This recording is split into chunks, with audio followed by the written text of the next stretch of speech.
Hi guys, and welcome to today's video. I'm going to start off by apologizing. I'm not really sure if I'm in focus.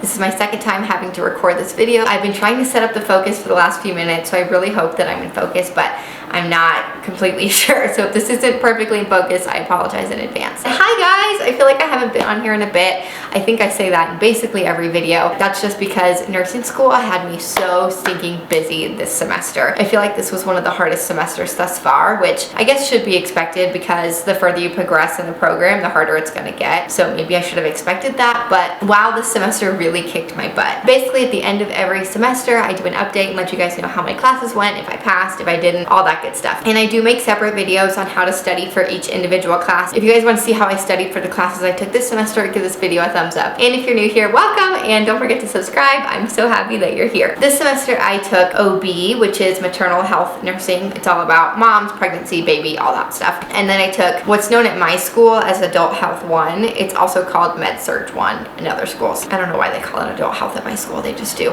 And this was the first semester of my third year of nursing. So what is that? 1, 2, 3, 4. This is my fifth semester that I just finished. I'm just going to show you my textbooks. My Med Surg textbook I left in my car, and I live on the 3rd floor of an apartment complex, and I really didn't feel like walking back down 3 flights of floors and back up with a huge textbook just to show it to you, so I'm going to insert a picture right here. My textbook for OB is this one. It is just the foundations of maternal, newborn, and women's health nursing. Both classes went well. I passed both, which I'm super happy about. I'm going to talk about OB first, and then I'll talk about Adult Health Med Surg 1 afterwards. So going into OB, I was really freaking excited for this class. I've always thought I wanted to work in women's health or pregnancy or babies or any of that stuff. I even considered like being a nurse at an OBGYN office. I've always loved women's health. I've always loved newborn. I've been fascinated with pregnancy like my entire life, literally like since I was a kid, but I've always thought it's like the most incredible thing in the world. I was really excited for this class. I went into it thinking it was going to be a breeze and I was going to do great because I love it, and so I thought that would make me want to learn the content a lot more and it would be easy for me. And I was wrong. I absolutely loved the class, but it was still really difficult for me. The first 2 exams didn't go great. The first one I passed. I got an 80%.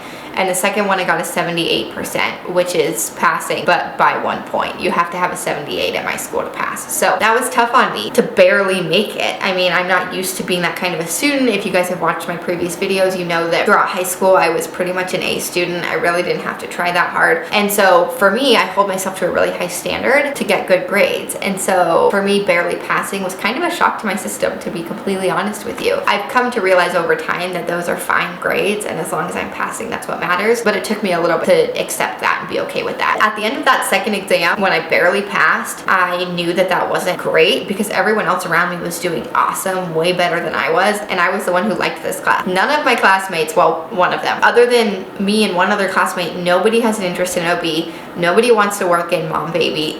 Like, nobody wants anything to do with this class, yet they were doing great and I was bombing, and I was so frustrated because I was like, I don't understand what's happening. I don't know why this is happening. I don't know why I'm just sucking at this class when I love the content. So that was really hard for me, but I turned it around, and on my 3rd exam, I got a 92. My 4th exam, I got a 96, and my final, I got a 91. So I was really happy, honestly, to see myself turn around, see myself figure it out, figure out how to study better, how to do better in the class, and ultimately pass the class, which is why I ended up with a B and not a B+ or an A, because the first half just didn't go well. And it's kind of hard to recover from bad exams when you only have a few of them. Pretty much consistently now, we have 4 unit exams and 1 final, so 5 exams total, and they're weighted pretty heavily, so if you do bad on one, it can be really hard to come back. So I'm really grateful that I did. I'm really glad I did, and like I said, I'm planning to make a video on how I study for OB, so if that's something you want to see and want to know like how I recovered and how I came back, give this video a thumbs up and I will definitely do that for you. Med Surg, on the other hand, is the complete opposite. I hate Med Surg. I hate it. I don't like it. My heart is on OB. My heart has always been there, and so like the world of adults and the world of geriatrics and just general adult population is not my thing. And I know a lot of people love Med Surg, so it's probably just me that's feeling that way. I just don't enjoy it. On that course, I'm gonna pull out my grades because I don't remember. So in that class, I ended up with an 83.41%, which is a B-. So for the first exam, okay, just kidding, the first exam was not good. The first exam, I got an 80%. The second exam, I got an 88%. The third exam, I got an 88% again. And then the fourth exam, just wasn't great. memory. I ended up with a 78. I didn't finish the exam with that score, but we got points back and it brought me up to passing, which is good. And then on the final, I got an 80. It wasn't great. The first exam was bad. The second two, I was really happy with. And then the fourth exam and the final were just like, okay. That's okay. I still passed the class, which I'm learning at the end of the day that that's all that matters. So I'm really glad that I passed and I'm done with it. I do have to do Med-Surg 2 and Med-Surg 3, which Med-Surg 2 is what I'm going into in the spring, and then Med-Surg 3 will be next fall. So I'm not thrilled about that because, like I said, I don't love adults, but it is what it is. It's a part of nursing and it's general concepts that I need to know to be a nurse. Nobody can guarantee that I'll get a job in OB, so I need to know everything. So I completely understand that, and thankfully I was able to grasp the content at least a majority of the time, and those exams were really hard, so I'm really proud of myself for figuring it out, to be honest. I am no longer an A student in nursing school. I'm realizing that as long as you're passing, that's ultimately at the end of the day what matters, and I kind of wanted to give you guys some inspiration. This is something I'm going to pull my phone out for because I actually talked about it on my Instagram. I got so many messages from people saying that they were so appreciative of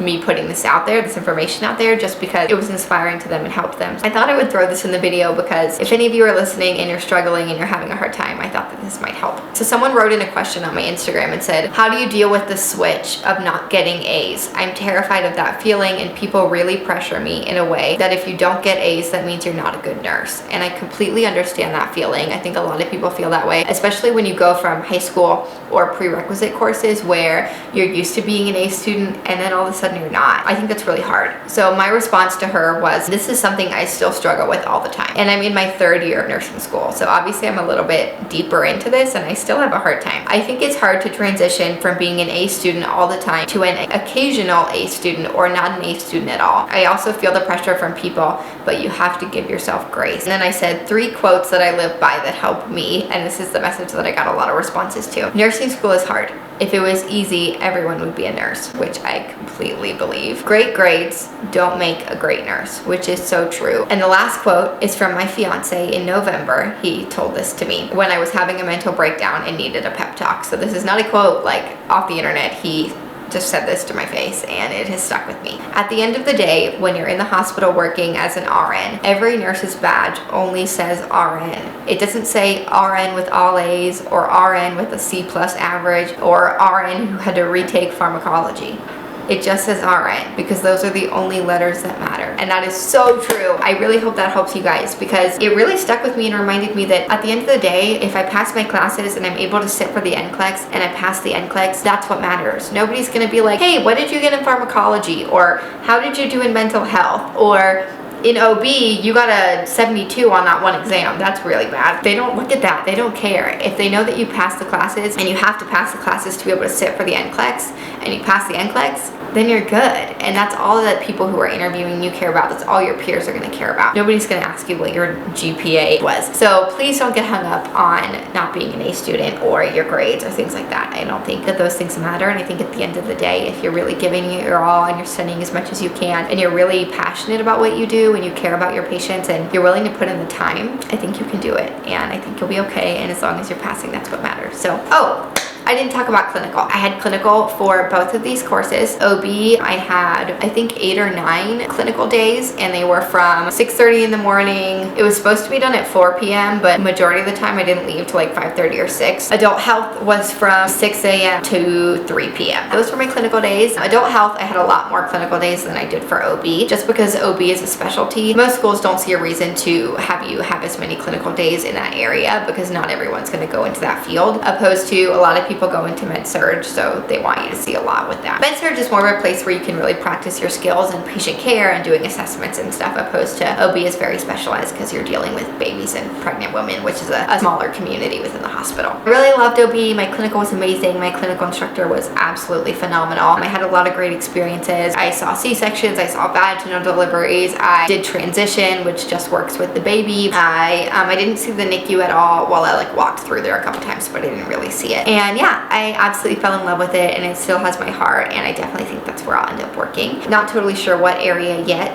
Labor and delivery didn't draw my attention as much as I thought it would. I just don't think I'm the personality for it. I really found myself in love with the baby and wanting to do everything with the baby, which is the opposite of what I thought going into that class. I really thought going into it I was going to focus on the mom and women's health and the pregnancy, but in the end I found myself just wanting to, like, as soon as the baby was out, like, take the baby and clean it off and give it its vaccines and do an assessment on it and all that stuff. So I have a feeling that newborn nursery, NICU, something like that is where I'll end up. We will see. But yeah, I absolutely loved it. My Surg Clinical was great too, which was awesome, and just really good experience. And I got a lot of hands-on experience. I got to practice doing my assessment a lot. I gave meds for the first time. Really taught me how to interact with patients and to really learn about pharmacology in a deeper way than just a textbook. So yeah, I really enjoyed it. I think overall this was a great semester, and I'm really glad that it's done. As you can see, I have my Christmas tree up, and I'm really excited to just enjoy Christmas break and have some time off with friends and family and my fiance, and get my wedding planned and send out invitations and do all that good stuff that kind of gets put on the back burner during school. So yeah, it's been a great semester, and I'm really excited for the next one to start. Okay guys, 1 second, interrupt this video before I end it. I just ended the video and then I forgot. I posted it on Instagram and asked you guys if you had any questions that you wanted me to answer during this semester update video. The first question is from I'm sorry if I'm pronouncing this wrong. Her Instagram name is KMS Saipan. I don't even know if that's how she meant to say it, but that's how I read it. Her question is, what was the most challenging part of this semester? So the most challenging part of this semester for me was my grades. And I think the fact that in OB, I was not expecting to struggle as much as I did with the content. And it was hard for me to just accept the fact that although I love the content and I love the class, it wasn't going as well as I expected it to in the beginning. I think that was really hard for me. I had a lot of like mental, emotional breakdowns over that, and was just sad that I wasn't performing as well as I expected to. So that was hard. More of like a mental struggle than anything else. The next question is from Kathleen_JZ, and she said, what was one thing you did not expect to happen in your OB clinical that ended up happening?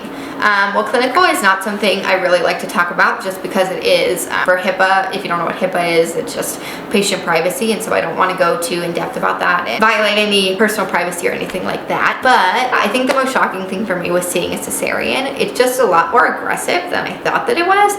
Obviously, I knew that they like cut open your abdomen, but they really like pull on the skin a lot, and they have a bunch of tools that they're using to get the baby out, and they're like pulling and moving. At one point, one of the nurses came in and like pushed from the underneath of the patient to get the baby out, and so it was just a lot more intense than I expected. It wasn't nearly as like, I mean, I never thought it was gentle, but it wasn't nearly as gentle as I expected it to be. So that was a little surprising. It was a lot more intense than I expected. Thanks so much for watching this video, guys. I hope you enjoyed it, and I'll talk to you next time.